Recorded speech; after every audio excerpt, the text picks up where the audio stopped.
Hey there, my Muñaños Gamer. This is Jesus from Jesus Gaming, and today we are diving into the topic that gets a lot of discussion online, and it is the current state of Xbox as part of Microsoft Gaming, or what you call Microsoft Gaming attempt to being favored by the gaming community. And I came across with this video by the good people of the Infographic Show, which is one of the channels that are not gaming that I'm actually a fan of. And I was kind of a surprise they did a video about Xbox at all this past weekend. So, of course, I saw it completely. And I want to break down several reasons why the author believes that the Xbox as a brand and as a gaming effort from Microsoft is declining. Now, some interesting points are raised, but I want to ask, and this is the purpose of this video, is are they all accurate? We're going to do some fact checking here and what's hold up and what might be missing some context. So let's get to it. All right. One of the first points the video makes is about the Xbox Series S and its impact on developers. The claim, according to the infographic show, is that the technical limitation, especially with the Series S, are causing developers to hesitate, leading to delays and fewer exclusives. Game developers just don't want to release their titles for the console anymore. Why? Well, the Xbox Series S is part of the problem. It provides inconsistent support for third-party developers. Many game developers have experienced technical problems getting their games to work on the system. Xbox released the Series S and the more powerful Series X together in November of 2020. An interesting decision, instead of just releasing one new console to center the hype around. The compatibility between the two systems has actually created a whole host of other problems for the company, and we'll get to that soon as well. But regarding the technicals of gameplay, the S seems to be the one causing the issues. As Larian Studios said when asked why Baldur's Gate 3 had been released for PlayStation but was not yet available on Xbox, we've been developing the Xbox version of Baldur's Gate 3 for some time now. We encountered a few technical issues in the development of the Xbox version that prevented us from feeling 100% confident in announcing it. We were unable to get split-screen co-op to the same standards on both Xbox Series X and S, which is a requirement for us to be able to release it. Okay. The eternal Xbox Series S debate since 2020. There has been definitely a hot topic, no doubt. The video mentions that it's caused problems for third-party developers and highlight the parity clause or the rules that game generally needs to have the features parity between the Series X and the Series S as a complication. Or in other words, if you're making an Xbox game, you need to do both an X and an X version. So is the Series S really holding Xbox back? Let's do the fact checking. Searching online, we find tons of discussion about this. Some developers have in these site challenges optimizing for the Series S, particularly its lower rank compared to the Series X, which differs from the PlayStation 5 and PlayStation 4 Pro situation where the lower spec console wasn't mandatory to target for feature parity in the same way initially. We saw this affect Baldur's Gate 3 as was already presented on the video, which launched later on Xbox because Larian Studio needed more time to get the split-screen co-op working on the Series S, though it was eventually launched without specific features on S. The so-called parity clause is real, requiring games to launch with the same features on both X and S, though graphical settings like resolution and frame rates can differ. While Microsoft allowed an exception of Baldur's Gate 3's co-op features, the general rule exists. Some reports, like one concerning Kingdom Come Deliverance 2, suggest that the S limitation influenced the game scopes. Interestingly, Xbox boss or Microsoft Gaming CEO Phil Spencer has defended the Series S and the parity equipment. He argues it's actually an advantage, pushing developers to learn scalability, which is crucial with the rise of PC handhelds and potentially the Nintendo Switch 2 getting Xbox game. He points to games like Indiana Jones and The Great Circle running well on the Series S as a proof of its capability. I think that a little context here is that the Xbox Series S has a different audience target by Microsoft. Microsoft is aiming for the casual gamer with that console, which allows Microsoft to have the hardware specification be lower than the Series X, allowing obviously more pricing control, which is a point that I think that the infographic shows miss. Well, the truth here, the Series S does present optimization challenges for some developers due to its specs, and the parity clause adds more complexity, potentially leading to delays or feature adjustments in some cases. However, Microsoft sees as a necessary step for a multi-device features and points to successful optimization. So it's not quite as simple as just holding Xbox back, but it is a factor developers have to grapple with. Now, there have been some interesting points about management strategy and past mistakes. Search reveals that since 2014, it's been Phil Spencer, and it seems like people online are not happy with him. Microsoft CEO Satya Nadella named Spencer to a newly designed role known as Head of Xbox, which would oversee all of the Xbox properties, including Xbox Live, Xbox Music, and Xbox Video. But perhaps Spencer bit off a little more than he could chew. His one bright spot is the creation of Game Pass Ultimate. This allows customers to pay a monthly subscription fee to access hundreds of games on their console, their PC, or the cloud. The Xbox One might be one of the most universally hated consoles released in the last 20 years. Not only did it require users to always be online, something that created a problem for people without super stable internet connections, but it didn't allow for sharing games or buying and selling used games. This really struck a nerve with gamers who had built up a whole market around used games. It also focused a lot on making the Xbox One a multimedia console, touting TV and other capabilities. Many Xbox customers got annoyed with all those extra features. It almost seemed like Microsoft was focusing more on the other media capabilities that no one asked for, rather than the games themselves. The company's also forced users to buy the Xbox One bundled with the Kinect sensor, adding $100 to the final price tag. Microsoft eventually phased out the Kinect due to a backlash from gamers and a lack of demand, discontinuing it in 2018. Unfortunately for Xbox, it released the Xbox One just 1 week after Sony released the PlayStation 4, and for $499, much higher than the $399 price tag of the PlayStation 4, which was also considered to be a higher performing console. Yeah, the Xbox One launch.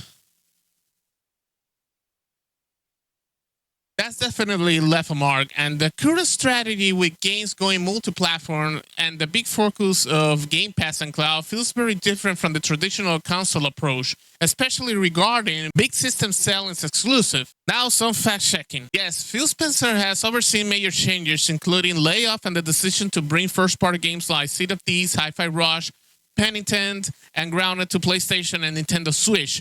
Spencer frames these moves as necessary to make Xbox stronger in the long run and adapt to changing industry, especially targeting younger gamers who expect content availability across its devices. I believe that many people, and I think in this opportunity, the infographic also miss something that is fact-checked since 2021, is that we had to count, and it's crucial to contrast this current multi-platform push with the justification given on one of Xbox's biggest moves, and it was the $7.5 billion acquisition of ZeniMax, the parent company of Bethesda. Shortly after the deal closed in March 2021, Phil Spencer stated that if you're an Xbox consumer, the thing I want you to know is this is about delivering great exclusive game for you that ships on platforms where Game Pass exists. Of course, multiple outlets reported this. That statement strongly implied that future Bethesda like Starfield, which ended up being an exclusive, and potentially the Elder Scrolls 6 were being secured specifically for Xbox and PC Game Pass. And of course, it will serve to drive subscription and hardware sales, not to be released anywhere.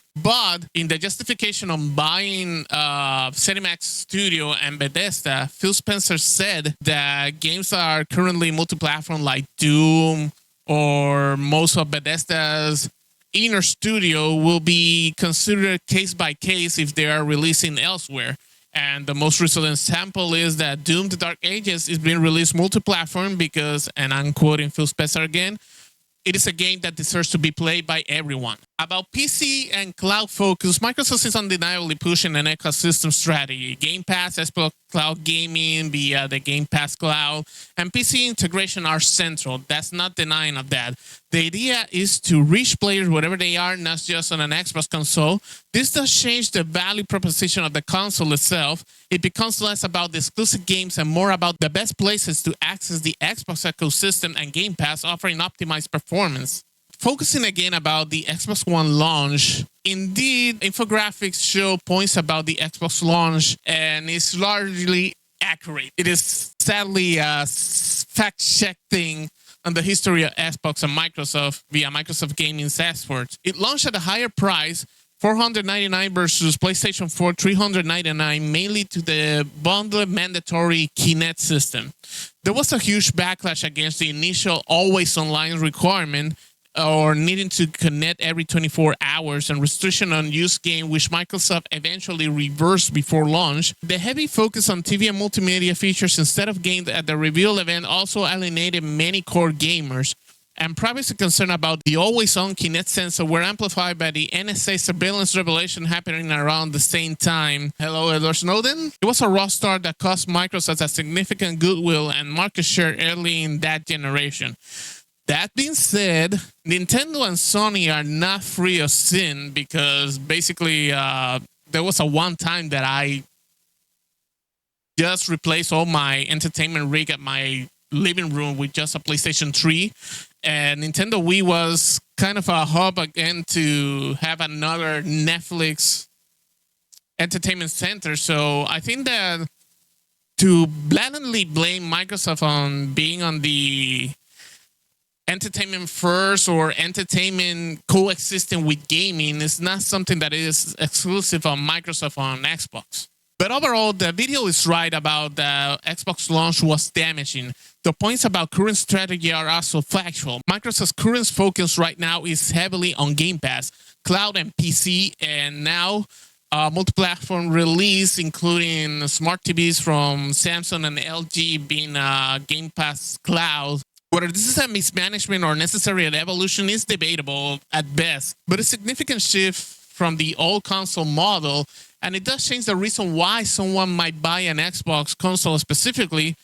And unfortunately, the job cuts are also real and impact many developers. Another thing that the infographic game show highlights is the missed opportunity and the impact of Game Pass. You can't even imagine how badly Microsoft fell on its face when it came to gacha games, since it could have been the first to carry them all. Shanghai-based MiHoYo approached Microsoft in 2020 with a pitch, a game called Genshin Impact, a free-to-play RPG that included plenty of in-app purchase options. Thanks mostly to this game idea, in 2022, MiHoYo would end up with better profit margins than both EA and Activision, legacy gaming companies, and absolute giants in the industry. As of August 2023, Genshin Impact alone has 66 million players. And back in 2020, Microsoft heard the pitch and passed. They skipped on what would become one of the fastest growing games in existence. And Microsoft actually had first pick at this future hit, an opportunity they decided to throw in the garbage. Not to mention all the subsequent MiHoYo games that they also didn't feel like acquiring. Cut to a few years later, and Genshin Impact, along with similar games like Honkai Star Rail and Zenless Zone Zero, are available on almost every platform except Xbox.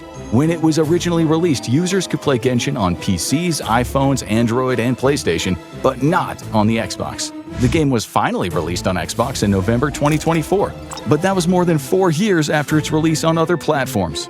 By that time, Xbox could hardly be considered ahead of the curve, and anyone who really loved gacha games had probably already downloaded them all on another system already. Yeah, about Genshin Impact, Star Rail, and everything, MiHoYoverse, yeah. I'm planning to add them on my gaming live stream schedule, so be advised for it. And also, be sure to follow me at Twitch, this is GG, and also consider hitting the like, subscribe, and notification bell for everything gaming news, retro gaming, walkthroughs, and everything just gaming here. And this is gaming. Thank you for the consideration. Let's continue.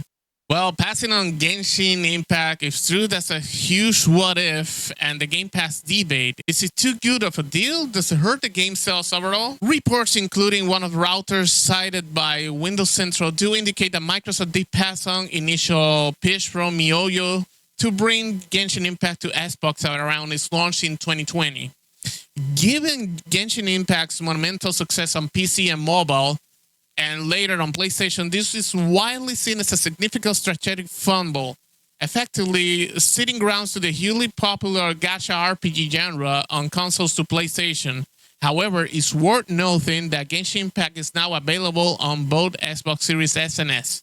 Does Game Pass have some limitations? Successful model for customers, it's been more of a mixed bag for developers. Some think that putting their games on the Game Pass model devalues their work, as they end up offering the final product for such a low price. Not to mention, it decreases the actual sales of their games, which Microsoft admitted. As the UK Competition and Markets Authority says, Microsoft also submitted that its internal analysis shows a redacted % decline in base game sales 12 months following their addition on Game Pass. It's always a reassuring sign when a company says their sales are down by a redacted amount. While smaller studios might see Game Pass as a way to reach more players, the situation is different for bigger developers. These companies already rely on name recognition to drive strong sales, so the news of lower game sales makes Game Pass far less appealing to them. As a result, many of the biggest games are kept off of Game Pass, which in turn lowers the service's overall value, making it less enticing for gamers who expect access to top-tier titles. To be honest, this is a complex topic. Industry journalists have side figures suggesting game launch day one on Game Pass can expect a significant drop in their premium sales on Xbox. Figures like 80% get mentioned anecdotally. We saw major first-party like Starfield, Hellblade 2, and Indiana Jones chart lowers on Xbox sales ranking than they might have otherwise. However, Microsoft pays developers upfront sums or bonuses to be on Game Pass, and actually can boost awareness and drive sales on other platforms like PlayStation for multi-platform titles. A good example would have been Capcom, which is a big company, but had these team player versus player Exoprimal initially launched at Game Pass, and right after, I should say, the first anniversary of the launch of the game, it was retired from Game Pass, and it will be interesting if we got the specific numbers, which unfortunately we don't have right now. It's also undeniable that exposes subscribers to games that they will normally buy. Microsoft itself presents Game Pass as a financially successful and crucial for supporting a diverse game libraries. So, fact-checking or verity, whatever you want to call it, the video is accurate and correct that Microsoft reportedly passed on Genshin Impact initially a major miss. Although the game is now on the platform, of course. The point about Game Pass hurting premium sales on Xbox for included games also has basis in the industry reports and observation. Even if overall financial pictures for developers and Microsoft is more nuanced, involving upfront payments and potential boosts on other platforms via increased player exposure. It's a trade-off, in my opinion. Guarantee exposure and some payment via Game Pass versus potentially higher but less certain premium sales revenue. And yes, PlayStation with the PS Plus plans are not also free of sins, because yes, let's talk or have more like a more neutral standpoint, because, and I have to highlight this at this part of the video, this is not about being pro or anti PlayStation or being pro or anti Xbox. It's just data, and it is what it is. So wrapping up this reaction and fact check video about this content from the good people of Infographics show, Xbox One launch was a disaster and it hurt the brand significantly. The Series S does create developer challenges and is tied to controversial priority clause. Microsoft's strategy has fundamentally shifted toward an ecosystem model, Game Pass, cloud, PC platform, etc., rather than a pure console exclusive, which changed the console's role. Game Pass does impact premium sales on the platform itself, creating a complex situation for developers and balancing exposure with direct sales. And finally, Microsoft did initially miss out on bringing Genshin Impact to the platform. With that being said, calling it definitely decline or dying might be premature. Microsoft is playing a different game now, focusing on subscription growth and cross-platform presence that is being more reactive than proactive depending on the gaming market dynamics. That's also debatable. The Series S challenges are acknowledged, but defended as part of the broader strategy. Meanwhile, Game Pass continues to be a strong value proposition for consumers, even if its impacts to developers' revenue model is debated. Yeah, ultimately, Xbox faces challenges. This competition, navigating the complexity of the two-tier hardware strategy, and managing the transition to a service-focused feature. But it's also making a bold, potentially necessary move in a changing industry. And yes, implicitly, PlayStation is making Xbox right. Since 2 years ago, when PlayStation started to launch game via PC, of course, you will never see The Last of Us, Killzone, or name your PlayStation Studio game with an Xbox brand game. So that's not going to happen anytime soon. But saying that that's not the same thing as the Xbox strategy on not focusing exclusively on its hardware, I think that's disingenuous things to say and be completely unfair on both brands. So let me know in the comments what you thought about the infographics show content about the Xbox declining. Do you agree with the fact checking that we just done today? And remember, in the description, the full video or the link for the full video. And thanks a lot for the infographics show for highlighting gaming content. And yes, you should check them out and subscribe to them. They have incredible amount of content that are fact-checked, data-driven, and many interesting topic and historical facts too. From my part, please hit the like, subscribe, the notification bell for everything gaming news, retro gaming, gaming news, gaming info, walkthroughs, whatever it is for game. This was Jesus from Jesus Gaming. Health and success. Happy gaming. Take care.